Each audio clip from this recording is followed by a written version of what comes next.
Hello everyone, आप लोग का बहुत बहुत स्वागत है स्टडी पॉइंट यूट्यूब चैनल पर। I welcome you all to Study Point. और आज के इस पर्टिकुलर वीडियो सेशन में हम लोग डिस्कस करेंगे साइंस के कुछ बहुत ही इंपॉर्टेंट 20 क्वेश्चन जो कि आपके आने वाले एग्जाम के लिए इंपॉर्टेंट है। तो चलिए हम लोग अपना आज का डिस्कशन स्टार्ट करते हैं। पहला क्वेश्चन है, जैसा कि आप देख रहे हैं, बर्फ़ की गुप्त ऊष्मा कितनी होती है? तो बर्फ़ की गुप्त ऊष्मा होती है 80 कैलोरी पर ग्राम। ऑप्शन बी हो जाएगा हमारा करेक्ट आंसर। ठीक है, नेक्स्ट क्वेश्चन पे हम लोग आते हैं। क्वेश्चन है, जब जल जमता है तो इसका घनत्व कैसा रहता है?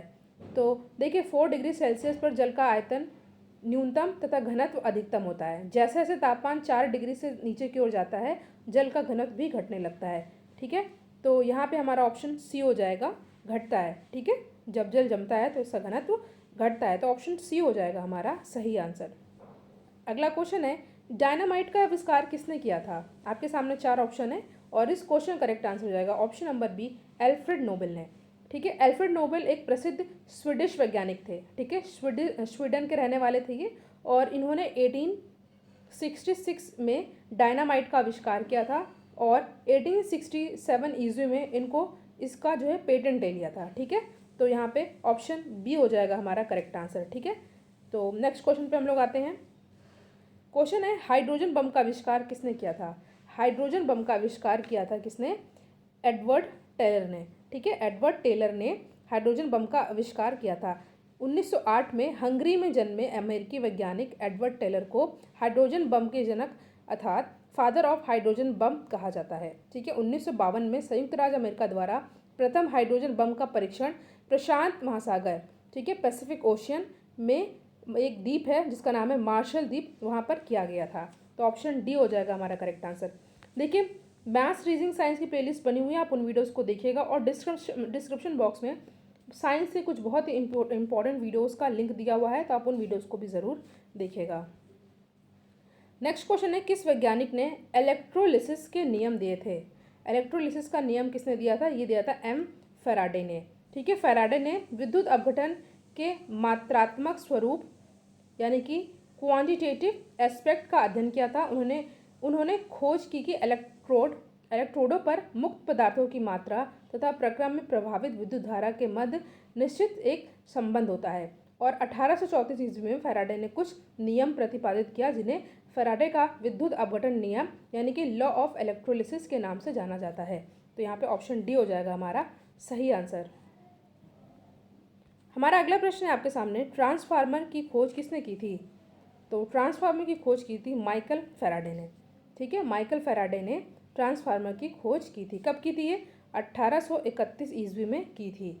ठीक है, ये एक विद्युत यंत्र होता है जो कि विद्युत शक्ति की अधिक वोल्टता या कम वोल्टता को आवश्यकता अनुसार बदलता रहता है। क्वेश्चन है आपके सामने, जल स्थानांतरण के सिद्धांत की खोज व उसका प्रतिपादन इनमें से किसने किया? न्यूटन, आर्किमिडीज, जॉन डाल्टन या केपलर ने? तो यहाँ पे हमारा सही आंसर जाएगा ऑप्शन नंबर डी, केपलर ने। ठीक है,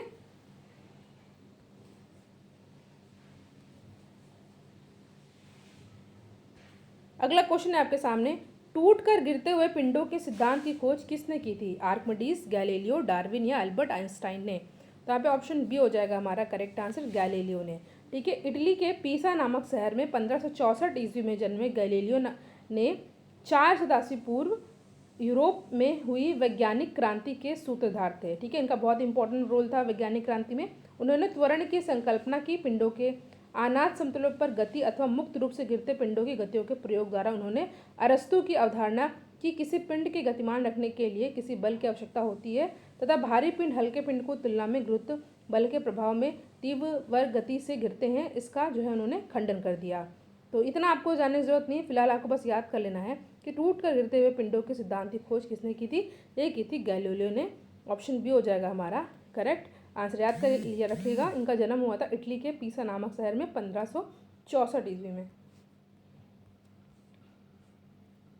इसरो का मुख्यालय कहाँ पर है?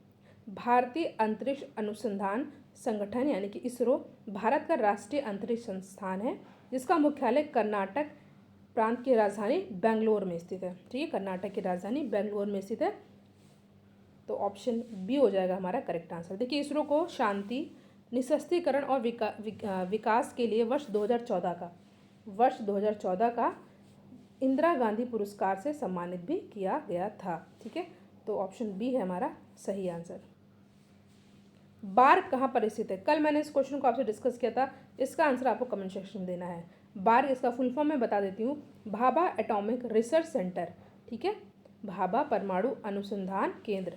4 ऑप्शन आपके सामने दिया हुआ, श्रीनगर, टामरे, हैदराबाद, पुणे। आपको इसका आंसर कमेंट सेक्शन में देना, आसान प्रश्न है और इस क्वेश्चन को मैंने कल डिटेल में डिस्कस भी किया था। अगला प्रश्न, निम्नलिखित में से किसने उसी विषय में 2 नोबेल पुरस्कार प्राप्त किए हैं? Pierre Curie, madam Curie, John बर्दीन या लिनुस पाउलिंग। तो यहाँ पे 4 ऑप्शन आपके सामने दिया हुआ है और इस क्वेश्चन का करेक्ट आंसर होगा जॉन बर्दीन ने। ठीक है, जॉन बर्दीन ने भौतिकी के क्षेत्र में 2 बार, एक बार 1956 में 1956 में और एक बार 1972 में यानी कि 1972 में नोबेल पुरस्कार प्राप्त किया। ठीक है, भौतिकी के क्षेत्र में। जबकि फ्रेडरिक संगेर ने रसायन विज्ञान के क्षेत्र में 2 बार, एक बार 1958 और 1980 में नोबेल पुरस्कार प्राप्त किया था। तो ऑप्शन सी है हमारा यहाँ पे सही आंसर। प्रश्न है, निम्नलिखित में से किसने विभिन्न विषयों में 2 नोबेल पुरस्कार प्राप्त किए हैं?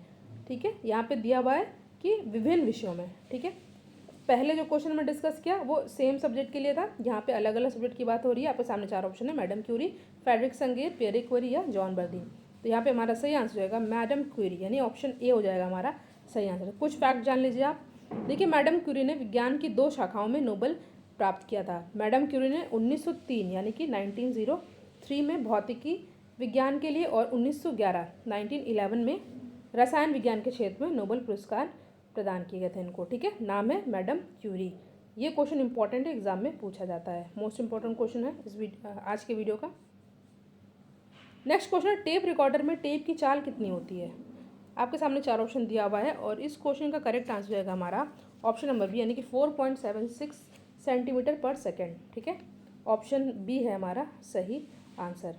देखिए, आप लोग के लिए डेली वीडियोस अपलोड किए जाते हैं, तो आप वीडियो को लाइक ज़रूर किया करिए और इसको ज़्यादा से ज़्यादा अपने फ्रेंड सर्कल में शेयर भी किया करिए। ठीक है,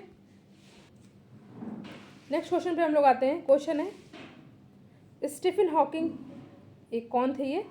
तो ये थे एक वैज्ञानिक। ठीक है, ऑप्शन बी हो जाएगा हमारा करेक्ट आंसर। ठीक है, स्टीफन विलियम हॉकिंग एक विश्व प्रसिद्ध भौतिकी विज्ञानी, ब्रह्मांड विज्ञानी, लेखक और कैम्ब्रिज विश्वविद्यालय में सैद्धांतिक ब्रह्मांड केंद्र यानी कि सेंटर ऑफ थियोरेटिकल कॉस्मोलॉजी के शोध निर्देशक थे। ठीक है, इनकी एक बहुत ही इम्पॉर्टेंट पॉपुलर फेमस पुस्तक का नाम है a brief history of time. ठीक है, इन्हें आधुनिक युग का आइंस्टाइन भी कहा जाता है और स्टीफन हॉकिंग ने ब्लैक होल और बिग बैंग थ्योरी को समझने में बहुत ही इंपॉर्टेंट रोल निभाया था। ठीक है, इनकी मृत्यु कब हुई थी? 14 मार्च 2018। 14 मार्च 2018 को इनकी मृत्यु हो गई थी। मोस्ट इंपॉर्टेंट क्वेश्चन है, इससे क्वेश्चन ज़रूर पूछा जाता है एग्जाम में। ठीक है, स्टीफन हॉकिंग, ऑप्शन बी वैज्ञानिक। ठीक है, बुक का नाम याद कर लीजिएगा, a brief history of time. अगला प्रश्न है, कण बोसॉन नाम का संबंध किस नाम से है? तो यहाँ पे सही आंसर हो जाएगा option number B, S N. Bose. ठीक है, एस.एन. बोस, ऑप्शन बी हो जाएगा हमारा यहाँ पे सही आंसर। सत्येंद्र नाथ बोस प्रसिद्ध गणितज्ञ और भौतिक शास्त्री थे। विज्ञान शास्त्र में 2 प्रकार के अणु माने जाते हैं, एक होता है बोसॉन तथा फर्मियॉन। बोसॉन सत्येंद्र नाथ बोस का नाम इसी पर है और कण जो फर्मी डिरॉक संख्याकी यानी कि फर्मी डिरॉक स्टैटिक्स के अनुसार व्यवहार करते हैं। ठीक है, वो कैसा होता है?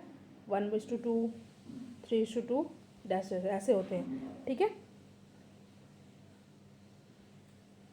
तो यहाँ पे ऑप्शन बी हो जाएगा करेक्ट आंसर। इतना आपको डिटेल में नहीं जानना, बस आप लोग याद कर लीजिएगा। कण बोसॉन नाम का संबंध किस नाम से? ये है एस.एन. बोसॉन यानी कि सत्येंद्र नाथ बोस। नेक्स्ट क्वेश्चन है आपके सामने, लोहे की एक छोटी गोली पानी में डूब जाती है जबकि जहाज जलयान पानी पर तैरता है। यह सिद्धांत निम्न में से किस वैज्ञानिक के सिद्धांत पर आधारित है? आपके सामने 4 ऑप्शन है, Albert Einstein, Blaise Pascal, Newton या आर्किमिडीज। इंपॉर्टेंट क्वेश्चन है ये और इस क्वेश्चन का करेक्ट आंसर होगा ऑप्शन नंबर डी, आर्किमिडीज। ठीक है, विद्युत चुंबक किससे तैयार होता है? नरम लोहा, इस्पात लोहा, कोबाल्ट या पीतल? तो इस क्वेश्चन का करेक्ट आंसर होगा नरम लोहा। ऑप्शन ए हो जाएगा हमारा सही आंसर। ठीक है, विद्युत चुंबक किससे तैयार होता है? ये तैयार होता है नरम लोहे से। ठीक है, देखिए एक विद्युत चुंबक का निर्माण एक परिनालिका यानी कि सोलेनॉइड में नरम लोहे की कोर डालकर करते हैं। तो ऑप्शन ए हो जाएगा यहाँ पे हमारा सही आंसर। प्रश्न है आपके सामने, निम्न में से किस युक्ति विभिन्न उपकरणों को श्रेणी क्रम में जोड़ने का काम आती है? चार ऑप्शन है, स्विच, संयोजित तार, रेगुलेटर या इनमें से कोई नहीं। क्वेश्चन फिर से पढ़ लीजिए, निम्न में से कौन सी युक्ति विभिन्न उपकरणों को श्रेणी क्रम में जोड़ने के काम आती है? आपके सामने चार ऑप्शन दिया हुआ है, स्विच, संयोजित तार, रेगुलेटर या कोई नहीं। तो इस क्वेश्चन का करेक्ट आंसर होगा ऑप्शन नंबर ए, स्विच। ठीक है, स्विच का उपयोग उपकरणों को श्रेणी क्रम में जोड़ने के लिए किया जाता है। देखिए यहाँ पे हमने साइंस के कुछ बहुत इंपॉर्टेंट 20 क्वेश्चन को डिस्कस किया। जो क्वेश्चन मैंने आपसे पूछा है उसका आंसर आप लोग कमेंट सेक्शन में ज़रूर दीजिएगा और वीडियो को लाइक एंड शेयर ज़रूर करिएगा। इंपॉर्टेंट क्वेश्चन को डिस्कस किया जा रहा है। केमिस्ट्री के 2 इंपॉर्टेंट वीडियो चैनल पे अपलोड हुए जिसमें इंपॉर्टेंट क्वेश्चन को डिस्कस किया गया है। उन वीडियोज़ को आप ज़रूर देखिएगा। प्लेलिस्ट बनी हुई है साइंस की, रीजनिंग की, मैथ्स की। तो thank you so much for watching. Thank you.